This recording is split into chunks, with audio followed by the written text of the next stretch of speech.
Howdy! On behalf of the Department of Student Life and Office of Student Involvement and Leadership Programs, I'd like to welcome you to the Officer Essentials training module created especially for student leaders at New Mexico State University.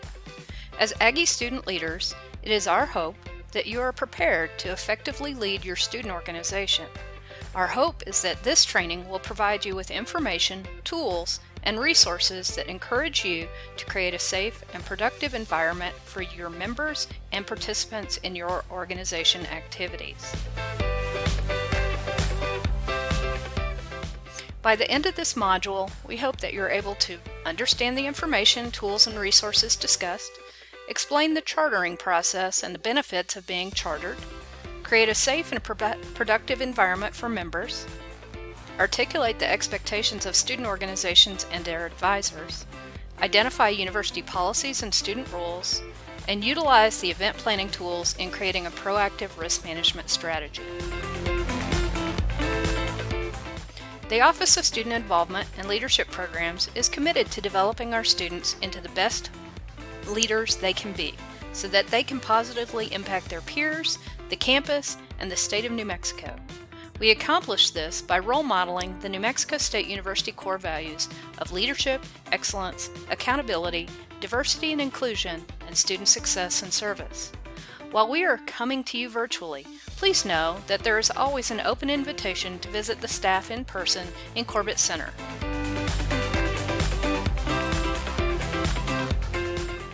New to the chartering process this year is a training requirement for officers and advisors. It is unfair to assume that every new leader and/or advisor has all of the skills or would know all of the resources on campus to successfully step into their leadership role. As such, New Mexico State is requiring that new student leaders and advisors complete 2 training development modules that cover the basic or essential aspects of being a chartered student organization. This training module is just one step in the chartering process that must be completed annually by your student organization. Chartering is the process by which student organizations become official in the eyes of the university. The purpose of chartering student organizations at NMSU is to provide a structure through which students may exercise their right to freely associate in a common purpose or goal that unifies them to form an organization. During the renewal period, and upon completion of the chartering process, your organization will be afforded benefits and resources that will help your organization operate more successfully. The graphic displayed here illustrates the cycle of the chartering process. Organizations must apply for their charter each year. This usually takes place in August and concludes in September. This year, students and advisors will take a Canvas course, and a member of the organization will attend an event planning program. Students will have until the end of September to complete the training. Should they not meet that deadline, they will be chartered with restrictions and have until October 31st to complete all of the requirements. At that point, if the requirements are not made, the charter will be revoked. The main goals of the chartering process are to establish an ongoing relationship with student leaders and the advisors. Also, we want to make student leaders and advisors aware of the expectations, rules, and responsibilities, and potential enhanced expectations that student organizations have. We also want to gather updated information from student organizations related to their student leaders and contact. In order to be recognized, your organization must have completed the following components. You must update the leadership positions for your organizations. A chief student leader, treasurer, and advisor are required at a minimum to have a student organization. However, other officer positions may and should be officially listed on your organization's roster so that they may access the information and resources that are available in the Aggie Life app. Student leaders must currently be enrolled at New Mexico State and be in good conduct standing. Advisors must be employed as a faculty or staff member. The Aggie Life online profiles provide up-to-date information about the organization. Updating this information helps us collect important information and is displayed in the organization's public profile. Officer and Advisor Training. Officer training can be completed through Canvas, and different modules will be listed in the Student Life course section. All Chief Student Leaders and Treasurers must complete the officer training on an annual basis. If you are an officer in multiple organizations, you need only complete the module once. Advisors are also asked to complete the Advisor's Essentials development modules to ensure that they understand their role and responsibilities. Similarly, if you're an advisor in multiple organizations, you need only complete the module once. Constitutions. A current version of your Constitution must be uploaded each year for review by the Office of Student Involvement and Leadership Programs. Failure to complete the chartering process before September 30th can negatively impact your organization's charter status, so please be aware of these requirements and get them done quickly. There are a number of benefits that come from being a chartered student organization at New Mexico State. These benefits are not afforded to non-chartered organizations or individual students. Some of the privileges of recognized student organizations include the use of university facilities, the use of the name of the university in official titles, an on-campus university club financial account should you desire one, the use of university bulletin boards and signage, the establishment of an organizational mailbox in the Student Involvement and Leadership Programs Office, eligibility to participate in homecoming, Crimson Kickoff, the Aggie Carnival, or other types of events, access to professional staff and resources, inclusion on the Student Organization Advisor and President listserv, and eligibility to apply for storage space for your organization on campus, as well as the ability to apply for funding sources through ASNMSU. Now that you have an idea of the formal logistical connection between student organizations and the university, I want to share a quick history lesson on the relationship between student organizations and universities.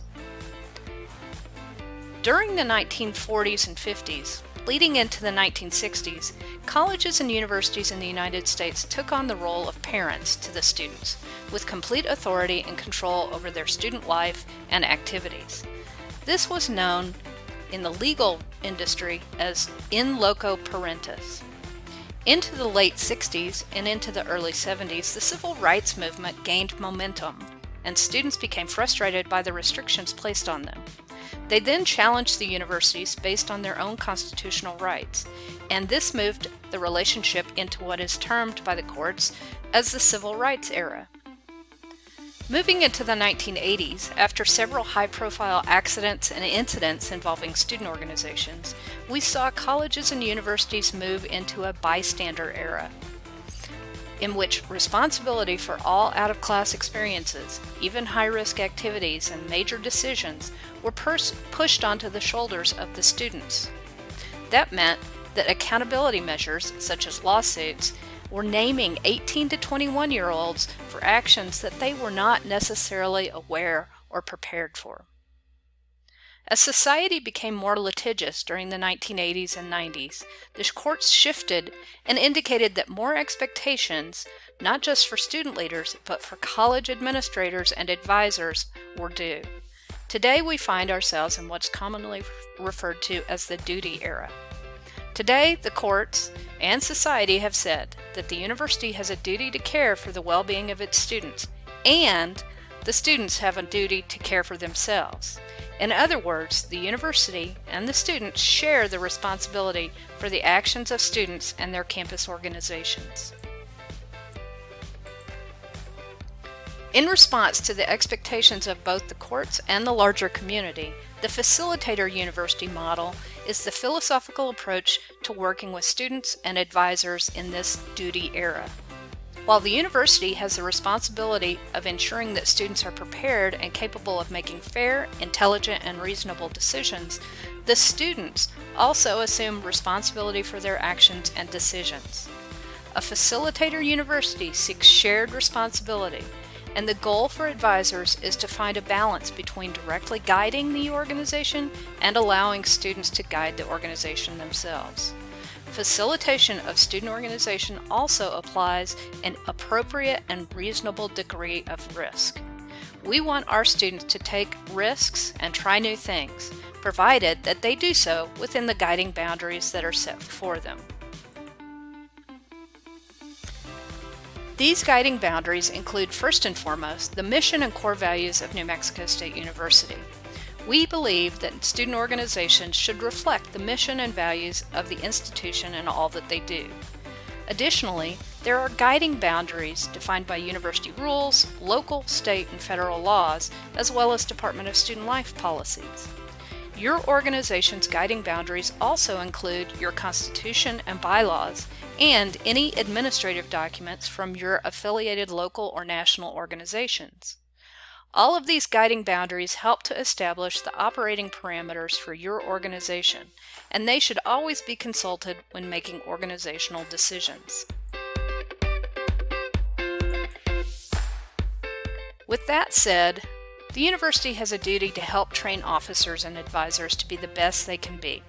As an officer, you not only have a responsibility, but a duty to care, and these duties include training, warning, supervising, and then maintaining equipment and facilities. Let's talk about training. It is important that you know and understand what kind of knowledge, skills, and abilities are needed for your officers to be successful in their endeavors, as well as play a role in identifying who the most qualified person or persons are to provide that kind of training. Warning of known and impending danger. This doesn't mean that you are expected to have a crystal ball and know every possible situation that may arise in your organization.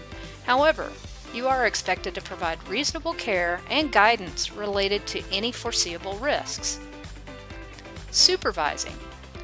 As an officer, you should be able to anticipate potential areas of concern, and it will be important for you to identify who is going to be the most appropriate person or persons to coordinate the organization's activities. Again, this does not mean that you have to be in all places at all times, but you do have a responsibility to know that proper supervision or the best person in the position of an officer is being provided, and this usually means that your advisor is involved in providing training. Finally, maintaining equipment or facilities. If your organization is going to use equipment or facilities as part of their activities, you will want to ask yourself, has the equipment or have the facilities being utilized been properly inspected? As a responsible officer, you should ensure that the equipment and facilities that are being used are safe for their intended purposes, and be sure to include the students as part of this evaluation process. We believe that faculty and staff who serve as student organization advisors can help you achieve these competencies, in addition to playing a critical role in the success of the organization. An advisor or a faculty or staff member who provides support and guidance to officers and members of the student organization. The advisor not only serves as a representative of the group in an official capacity, but also serves as a student advocate. An advisor is one who gives ideas, shares insight, provides a different perspective, and encourages organization members. We expect our student organization members and leaders to work with their advisors and other campus administrators to make intelligent, fair, and reasonable choices within the boundaries established. As facilitators, advisors should seek to balance the rights and responsibilities of the students and the university. As a university, our goal is to ensure that our student organizations are being advised about the potential and perceived risks involved in their activities, and advisors should assist in the planning and coordination of organization events and help student leaders take corrective actions and proactive steps to minimize accidental injury or loss. Advisors are expected to attend events and meetings and provide advice and consultation on decision-making, event planning, goal setting, and accountability. Keep your advisor in the loop and let them help you to understand university rules and policies. Finally, advisors should also be aware of your organization's financial status and they will be expected to review and approve financial expenditures related to your organization. Again, advisors play a critical role in the success of an organization, and it is never too late to strengthen your relationship with your advisor. Take them to lunch or invite them to meet your new exec officers or members. You will find that they can be very valuable resources. It is important to know that student organization membership should be open to all students unless otherwise permitted by applicable federal law. New Mexico State University, in accordance with applicable federal and state law, prohibits discrimination, including harassment on the basis of race, color, national or ethnic origin, religion, sex, disability, age, sexual orientation, or veteran status. From selecting leadership to holding events on campus to creating a vision for your organization, your role as a student leader is essential in helping New Mexico State University fill its mission and exemplify these core values. In the next few sections, we want to highlight ways that you and your organization can role model and live these values through your operations as recognized student organizations. Student organization expectations are defined in the university rules, the university's mission, vision, and value statements, and in the student organization handbook. The first responsibility of a student organization includes knowing how your university or your organization relates to university rules and policies. We also expect you to follow your constitution and other governing documents. Your organization's constitution is an agreement between the organization, the membership, the leadership, and the advisors on how the organization will operate. Because of this, and the fact that student organizations are self-governing, the responsibility is on you as a student leader to ensure that your organization is following its constitution. It is also an expectation that your constitution, as well as any changes that you make to your constitution, is updated annually or as changes take place, and that you submit those to the Office of Student Involvement and Leadership Programs for review. One of the most important expectations that we have for student leaders is to facilitate officer transitions. In order for the organization to succeed and maintain momentum from year to year, it is important that the outgoing officer have a conversation with and pass on important information to incoming officers. As a student leader, it's your responsibility to make sure that this transition happens. We will have later modules on officer selection and transition for you to learn more about. As mentioned before, we feel like your advisor plays a critical role in the success of your organization. We expect that you will establish and communicate appropriate expectations for your advisor and be prepared for your advisor to communicate their expectations for you as well. And finally, we expect student organizations to consult with the appropriate individuals, departments, officers, and representatives, including your advisor, when planning events that are unusually large or complex. We'll spend more time about event planning in a little bit. There's a lot of responsibility that comes with putting on events for your organization and for the campus community. Safety and well-being should be your primary concern. The Office of Student Involvement and Leadership Programs is designated as the primary contact for chartered student organizations, and they can help make sure your activities and events go smoothly and safely. In addition, all activities sponsored by chartered student organizations must be conducted within the framework of university policies. These include the Social Code of Conduct, administrative policies, university's computer use policies, and provisions of the bylaws of your organization. It is expected that all student organizations will have their events, whether on or off campus, reviewed by their university advisor. The activity registration form found online should be submitted for all events, including general meetings, both on and off campus, and it is available at the campusactivities.nmsu.edu website. The ARF should also be submitted no later than 10 working days prior to an event. Remember, all activities must be in compliance with university sales and solicitation policy. A privilege of chartering is the association with New Mexico State University, including the use of logos and names. Just remember, with great power, and in this case, the name or logo, comes great responsibility. The New Mexico State Administrative Rule and Procedures 15.80 addresses the use of the university's name and logos, as well as event planning expectations and student organization contracts. During the course of the year, you may choose to plan an event or purchase a service, and that may require a contract. Contracts are a binding document or agreement between two parties in which each gives something in return for something else. Student organizations regularly enter into contracts for such things as speakers, performers, apparel sales, car or bus rentals, facility rentals, catering services, etc. A contract should be used anytime there is a need for a clear understanding of responsibility, anytime you are paying for a person's services or providing travel, lodging, meals, etc., and anytime any duties are being performed in exchange for payment. If a chartered student organization is entering into a contract on behalf of their organization, the organization is expected to provide their university advisor an opportunity to review the contract before execution. If the contract is for an all-university audience, then the contract should also be reviewed by the Office of Student Involvement and Leadership Programs before signing. We encourage you to do this no less than 4 to 6 weeks in advance of the program for a thorough review.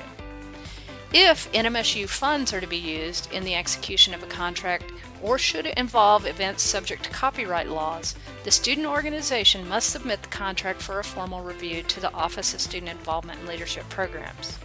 They will route the contract through appropriate review processes in the university.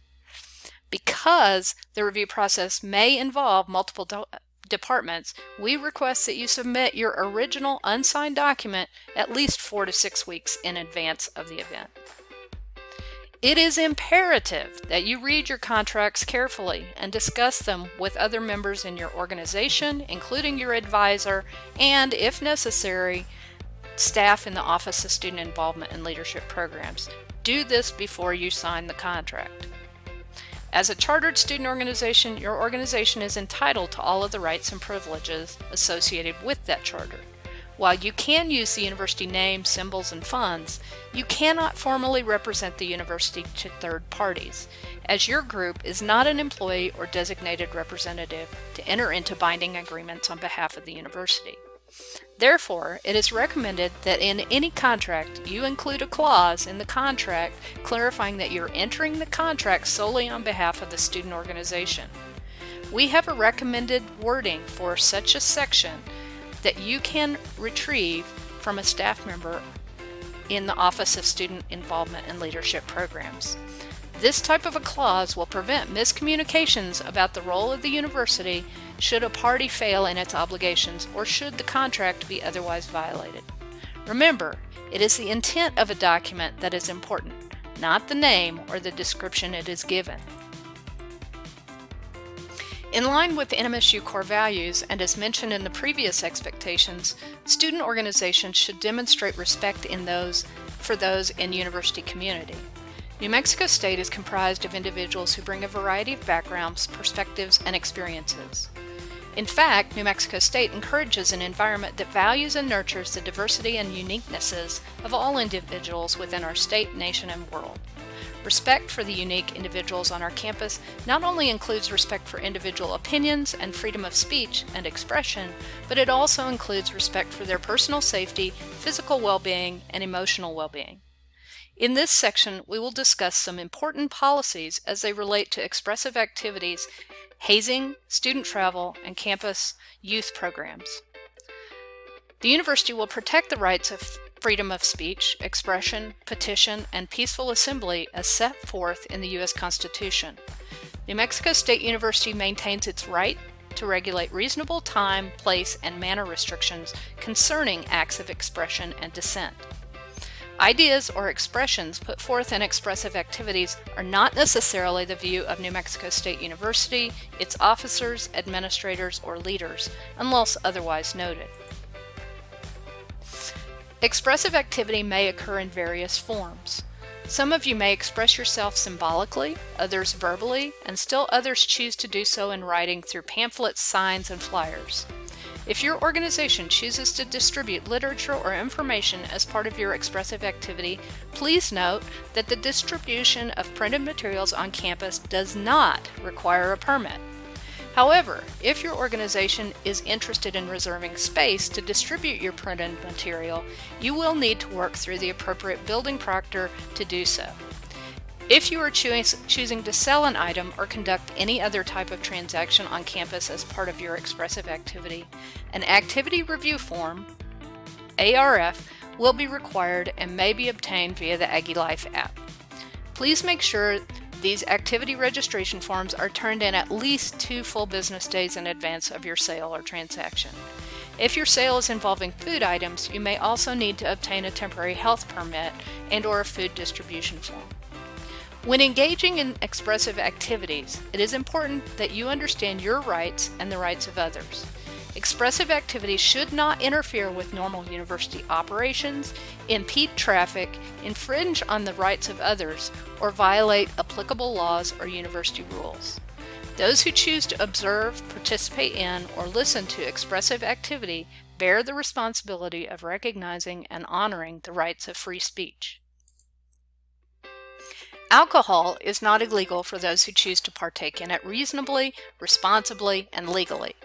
At NMSU, Administrative Rules and Procedures 16.60 identifies permissible use of alcohol, but it is also important to look at alcohol's place in the event from a reputational perspective as well. The most important policies are listed briefly. For a detailed list of procedures for having alcohol at your events, please check out the ARP 16.60 policy. It is important to note that students of legal age are allowed to use alcohol only in a manner consistent with the policy and the Student Social Code of Conduct. No alcoholic beverages should be purchased with student fees. Events involving the presence of alcohol should be closed with a set guest list. No members shall purchase for, serve to, or sell alcoholic beverages to any minor, and the organization must take precautions to prevent underage serving of alcohol. Membership recruitment and new member activities must be alcohol-free. And organizations cannot encourage drinking contests or other activities that involve the rapid consumption of alcohol or non-alcoholic beverages, and non-salty foods should be available as prominently as alcohol. If you are planning an event in which alcohol will be given away, sold, or otherwise provided or available to participants, please submit an activity registration form on the Aggie Life app to the Office of Student Involvement and Leadership Programs. Respect for personal safety also includes taking appropriate measures when deciding to travel as a student organization. Whether for retreats, trips, conferences, performances, competitions, or just plain fun, many of our students travel as part of their student organization activities. When a student travels with or on behalf of the student organization, the student travel rule should be observed. The student travel rule applies when a student organization travels 25 miles or more from campus. Student organizations are expected to complete 2 necessary steps prior to travel. 1, they should have all travel participants complete a waiver and release form which verifies that they understand and accept the risks associated with the travel activity, as well as they assume responsibility for their behavior. This waiver will also collect important information about your participants, such as medical conditions, insurance information, and emergency contact information. A waiver template can be found and downloaded from the Office of Student Involvement and Leadership Programs website. Copies of the completed waivers should be carried with you as student leaders for the duration of the trip. We also recommend that you keep these waivers on file for at least 3 years. Written notification should also be provided to the university prior to your travel departure. A travel information form can be found on the website. This form will collect important information about your travel plans, such as dates of travel, travel route, and emergency contact information for travel participants. This information will only be used by the university in the event that a critical incident occurs during your trip. Many of our student organizations host campus programs for minors or youth programs, such as high school students visiting or prospective students coming to your events. These events can include those that are open to the community where minors may be present. To provide a safe environment and meaningful experience for all involved, New Mexico State University has created requirements that not only meet the minimum legal expectations but also reflect the institution's core values. These requirements are outlined in the ARP Procedure 16.79. Some of the areas of compliance include a registration form, child protection training, background checks, waivers, special event insurance, and safety and medical care. If you're unsure if your program qualifies as a student youth program, we are happy to help you figure this out. Simply contact the Office of Student Involvement and Leadership Programs team. Registration forms for sponsored youth programs must undergo a review process facilitated by multiple departments and offices, including the Office of Student Involvement and Leadership Programs. Hazing. New Mexico State University believes that the core values of leadership and accountability includes concern for personal safety and physical and emotional well-being of our community members. While being a part of a student organization can be one of the most meaningful aspects of student life, hazing is a hidden and serious problem that undermines the value of these experiences for many individuals. We know that New Mexico State is not immune to hazing, and we strongly believe that it is important to examine hazing practices in an effort to overcome the ideals that perpetuate them. For starters, here is some important information to consider about hazing. 1. Hazing is a violation of New Mexico State University policy. 2. It takes on various forms, but typically involves physical risks or mental distress through humiliating, intimidating, demeaning, or other types of activities. Hazing can cause significant harm to individuals, groups, and the university. It occurs in all types of student organizations, not just fraternities and sororities. And groups that haze often view it as a positive and necessary activity, but research has shown that groups that haze can almost always achieve the positive outcomes they seek through non-hazing means. According to the Student Social Code of Conduct, hazing is defined as conduct connected to membership in a New Mexico State University sanctioned organization, for instance, a club, a collegiate sport, intramural team, unit, residence hall organization, or any other group officially affiliated with New Mexico State, which creates an unreasonable risk of emotional or physical harm, causing actual emotional or physical harm, or interfering with an individual's academic endeavors, progress, or environment. Examples of such behavior include, but are not limited to, misusing authority by virtue of one's class rank or leadership position, striking another student by hand or with an instrument, depriving a person of sleep, requiring the consumption of a liquid or solid, requiring standing for an unreasonable period of time, or requiring a violation of New Mexico state policy or state or federal laws. It is not a defense that the person or group that was hazed consented to or acquiesced to the behavior in question. Having first-hand knowledge of the planning of such activities or first-hand knowledge that an incident of this type has occurred and failing to report it also it will be considered a hazing violation. Assisting, directing, or in any other way causing somebody to participate in this behavior that causes ridicule, humiliation, or embarrassment to the individual is also considered hazing. Remember, claiming that an activity is part of a tradition or that has been done in the past is not a legitimate excuse for hazing. Likewise, no one can agree to be hazed. Under state and federal law, New Mexico State University policy, no individual will be excluded from participation in or denied the benefit of or be subjected to discrimination based on disability under any system, program, or activity. This includes extracurricular programs such as student organizations, club sports, and activities.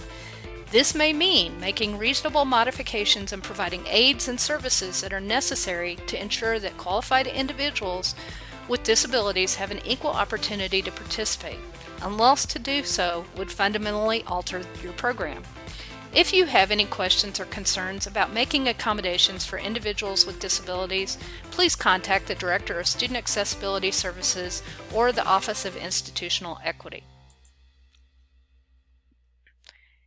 Your organization should already have tools in place to help establish appropriate expectations for members and officers. For example, officer responsibilities and member expectations should be outlined in your organization's constitution. In fact, many organizations have officers, advisors, and/or members sign a copy of the organization's constitution to document their understanding of these expectations. Your advisor will also sign an acknowledgement of expectations each year as part of his or her annual training. Additionally, your organization's vision, mission, and values should serve as guidelines for fulfilling responsibilities and expectations. Making sure that you have some accountability measures in your discipline and removal procedures in your constitution is important. It does not mean, though, that accountability has to come only in the form of discipline or removal. Sometimes it may be just a matter of having a tough conversation with somebody, perhaps a friend, or following up with others when tasks have been delegated to them. Remember that delegation is not effective unless accompanied by appropriate follow-up regarding delegated responsibilities. Those carrying out delegated responsibilities should also understand the consequences that may occur if the responsibilities are not fulfilled. In the event that a rule violation must be reported, there are a number of ways that this can be accomplished, including the Campus Community Incident Report Form through the Office of the Dean of Students or the Student Conduct Office. If a behavior is reported, the Office of the Dean of Students will investigate.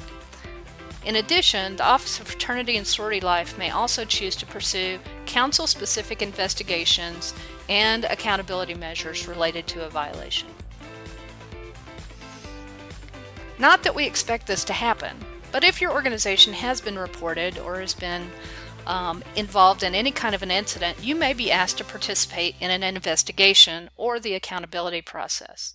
If this occurs, please be prepared to provide information to the investigation team and assist in the facilitation of the investigation meetings. You will not be asked to determine charges or sanctions for any violation, but you will be asked to help facilitate the completion of the sanctions. Again, our goal is to promote student learning and responsible decision-making, not shut down organizations. You can be proactive in helping students to accomplish this goal by making sure that your organizations follow the guiding documents that you have. We want our student organizations to be excellent in all that they do, and we are committed to providing you with the support and resources necessary to do that.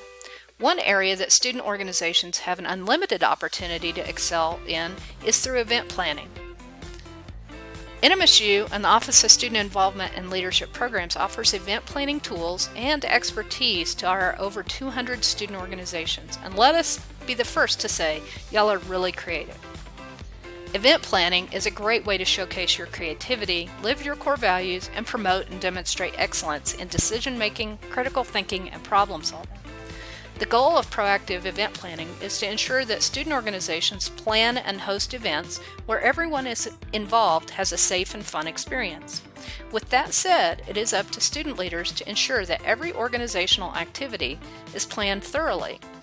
When developing any event, think of it in 3 simple stages: proactive planning, implementation, and assessment. The event planning process was established by the Office of Student Involvement Leadership Programs with the following goals in mind. 1. To help student organizations and the student leaders determine responsible levels of risk, enhance the safety of participants, reducing the possibility of critical incidents and the aftermath of negative outcomes, share the responsibility for decision-making and reduce liability for risks, and enhance student development. During the proactive stage, it's important to ask yourself 3 questions. How does this event further the mission or purpose of your organization? What are guiding boundaries, including specific organizational protocols that you have to adhere to? And 3, do you have the ability, financial resources, human resources necessary to make this event happen?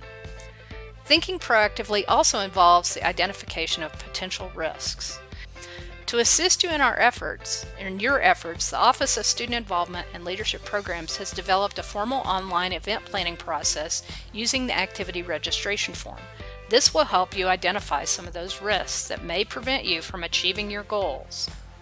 During the implementation of the event, you may also need to help your officers make decisions on a moment's notice. Therefore, making sure that you have effective communication channels so that everyone has a correct and updated contact information will be important. Assessment also allows for you as an organization to determine whether or not the actual event was a success or how it might have been better. The activity registration form is truly an educational tool, and it will walk you through some very direct questions about planning considerations and mitigations of risk. It is routed to the advisor via email for review, and your advisor can choose to have a conversation with you and your student planners, as well as reach out to other campus entities. Then they can also approve it or they can deny it. It is also important that the chief student leader choose to approve or deny the event only after you feel it's appropriate and the information is accurate and you feel comfortable with what is being planned. All completed forms will be archived for future reference. New Mexico State, we approach risk from a holistic perspective: physical risks, reputational risks, emotional risks, financial risks, and facility risks. The letters stand for the categories of risk you need to be aware of when planning. Physical risks involve any minor or major injuries to the physical body of anybody at your event, including even having inclement weather plans if you're choosing to host an event outside. Reputational risks apply to the reputation of the participants, the attendees, the officers, the reputation of the student organization, and the reputation of the university as a whole. Emotional risk, which involve the potential for your event to evoke strong emotions from those that are interacting with your event, such as feelings of fear, humiliation, being offended, exclusivity, or any other kind of emotion, is important to think of. It also pertains to the thoughts and feelings of the organization's members, participants, or attendees, and any other constituencies. Financial risks involve both the budget for the event and the overall financial health of the student organization. And facility risks include both the safety of the facilities used and your members and participants, as well as the maintenance of the facilities used by your members and participants. Now that you've seen the significance in identifying and assessing risk, let's look at ways to plan and mitigate risks. There are 4 ways to mitigate risks: accept them, modify them, transfer them, and eliminate or avoid them. If you accept the risk, you will endure the consequences of the risk. Traditionally, this will be a low risk you're willing to accept in order to include the activity. If you modify risk, you make changes to modify your event in the activity. Think about who could help, such as experts, security, supervision or training, procedures, special signage, admission or access controls, restricted areas, and or warning systems. Transferring risk occurs through the following: maybe getting special event insurance as an option, having contracts, signing waiver forms as an educational tool, having written contracts with staff and volunteers, and or hiring and contracting with a third-party vendor. The last way to mitigate risks is to eliminate or avoid the risk. You are finding another way to accomplish your goal for the event. In this instance, the risks outweigh the benefits. So how else could you accomplish the goal? How can you change the plans? It is not enough to develop mitigation strategies. You have to implement these plans and monitor their effect.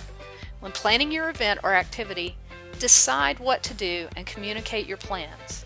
Gather ideas from current and former student leaders and other institutions if they have similar programs, and consult with your risk management specialists on campus.